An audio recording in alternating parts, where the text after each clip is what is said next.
I showed Lani my notes, and she said, no, all I needed to say was, this is Lani, and she writes books. So that's all I'm going to say, and then she can just sit on up and share.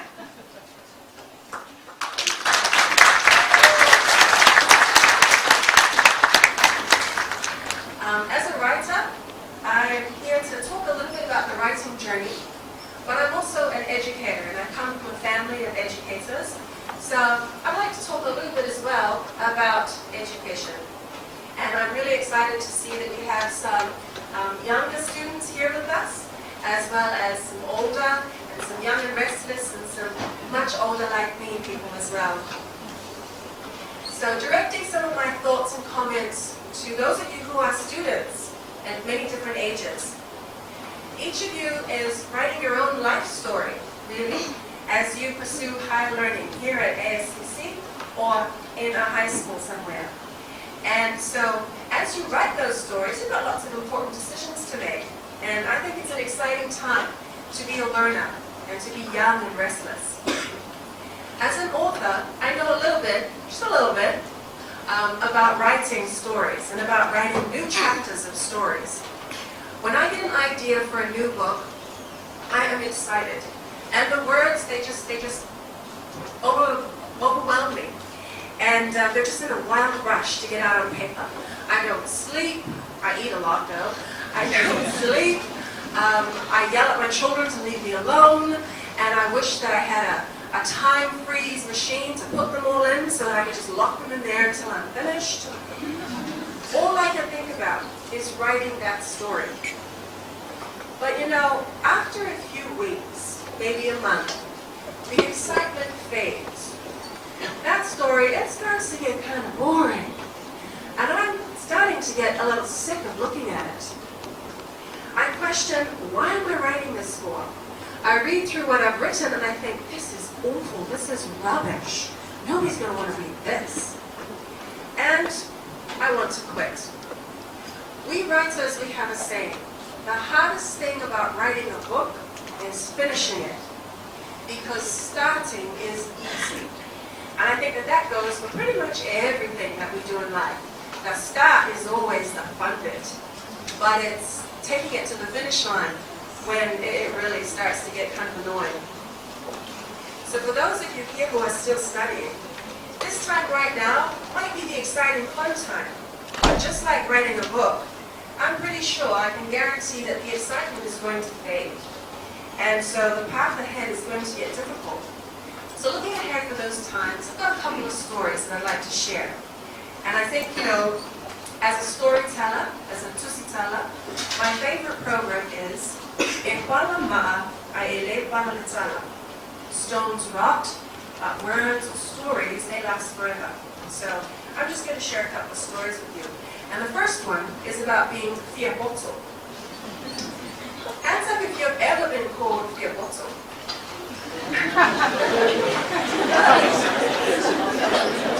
I'm in good company then.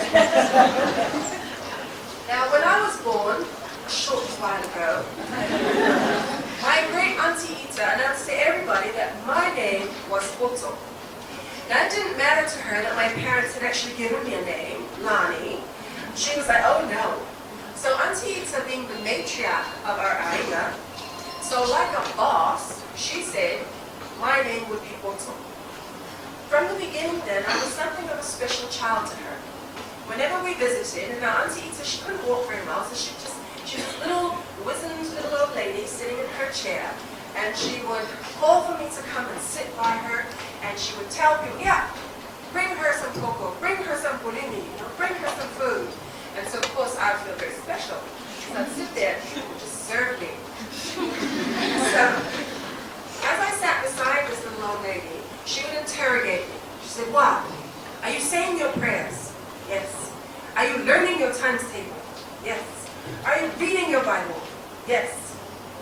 When we got our report cards, I always had to go and show her. And now, in Samoa, I don't know how they do it here, but in Samoa we would sit exams and people get scored, and everybody knows if you come first in class or if you come last. So I had to take my report card to Auntie Ita. And I remember feeling in my freshman year, I was pretty excited because I came second out of several hundred students. So like that's special, right? So I gave her my report. She looks at it. She says, yeah, yay, very good. But then her wrinkly face got more wrinkly.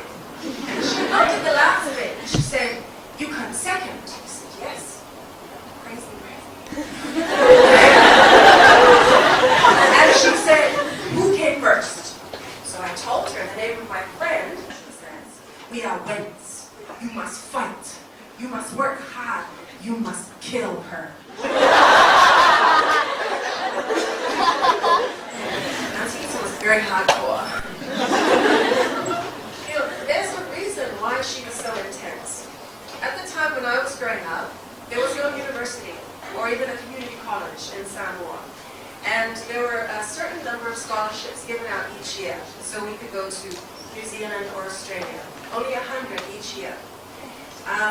My parents often reminded us, we can't afford to send you away to college, but we can make sure you get a good education, we can help you here, and then you work hard and you get a scholarship.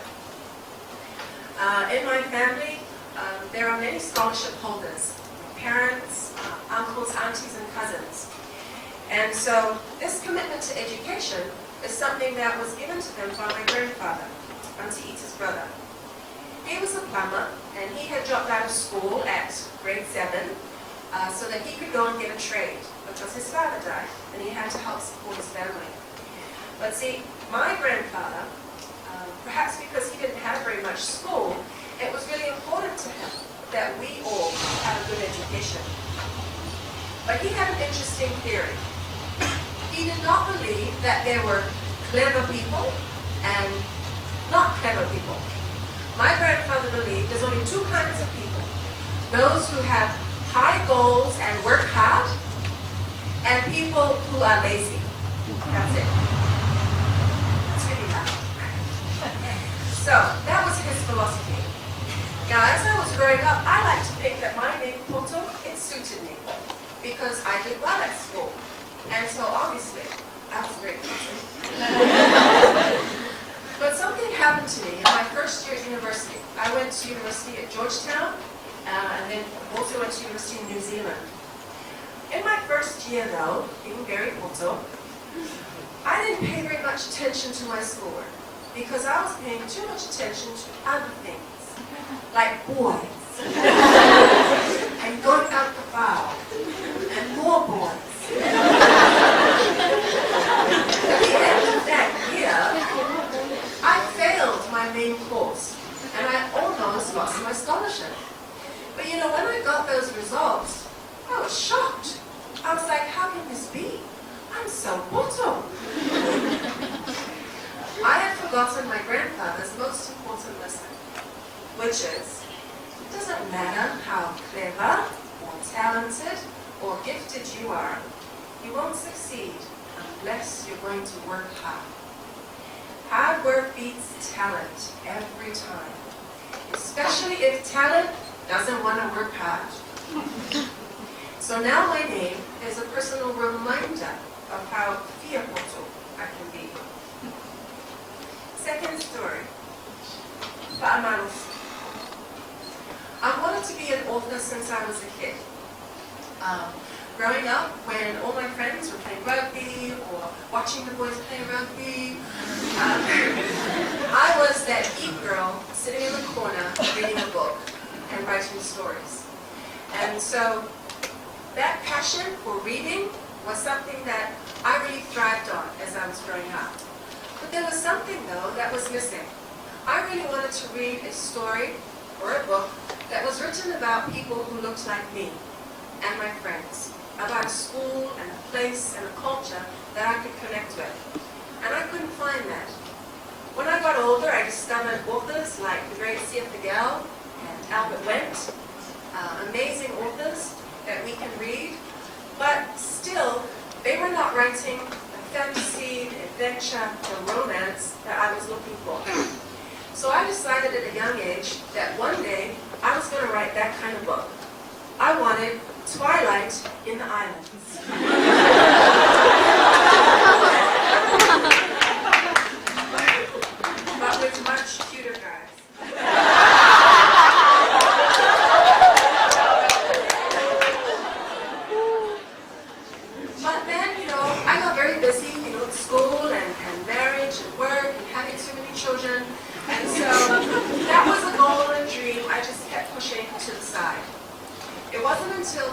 2009, when I was commissioned to write a book about the tsunami, that after that experience, I finally made time in my life to finish writing Telesa.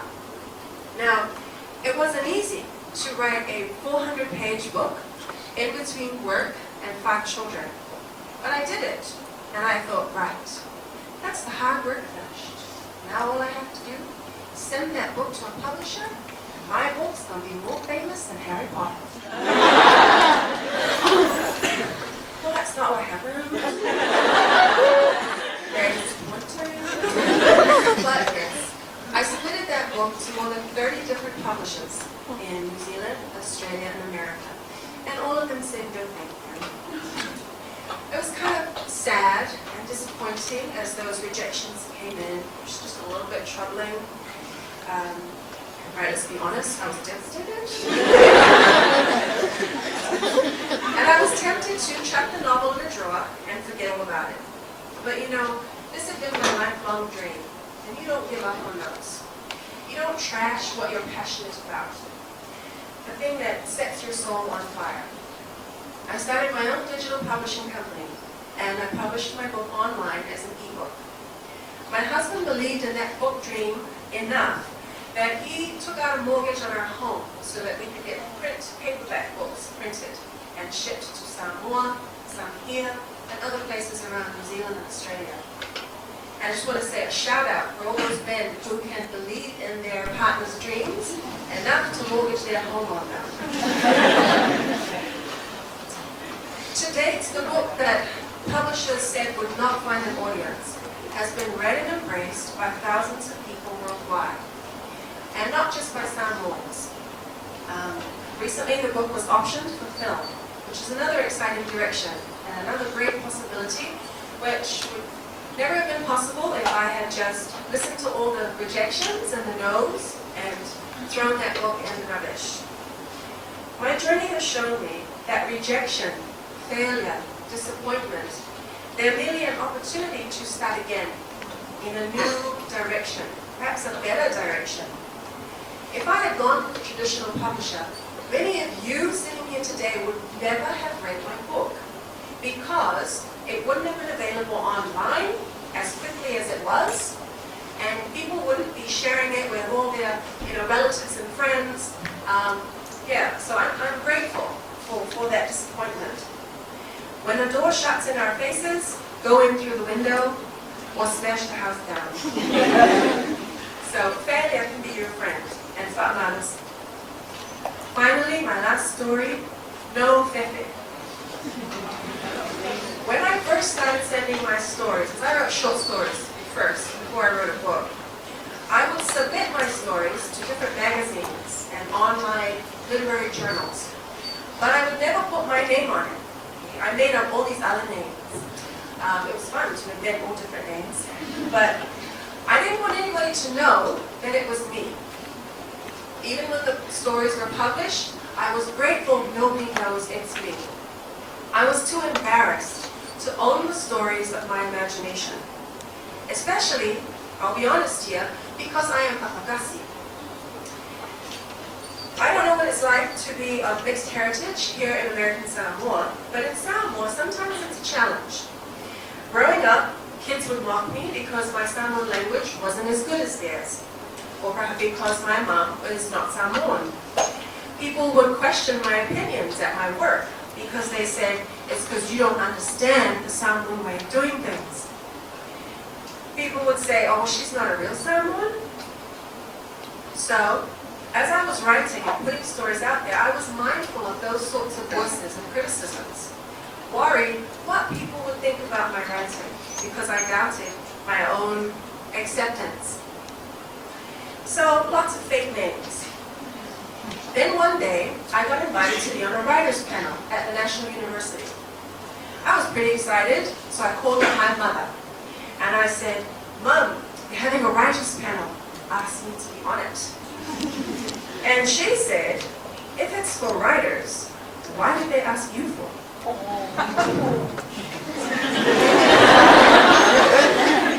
I was hurt. My own mother. So, I didn't talk to her for a little while. But then I realized though, if I can't even put my own name on my work and my writing, if I can't even tell people, my name is Lani Wendt Young and I am a writer, and even though I haven't written a book yet, I'm going to, and maybe it'll be made into a movie. If I couldn't even do that, name my writing, and name myself as an author, then how could I expect other people to believe in me? Starting from then, I started telling people. On the airport form, when you go through customs or immigration, you have to write down what is your occupation. I would write writer.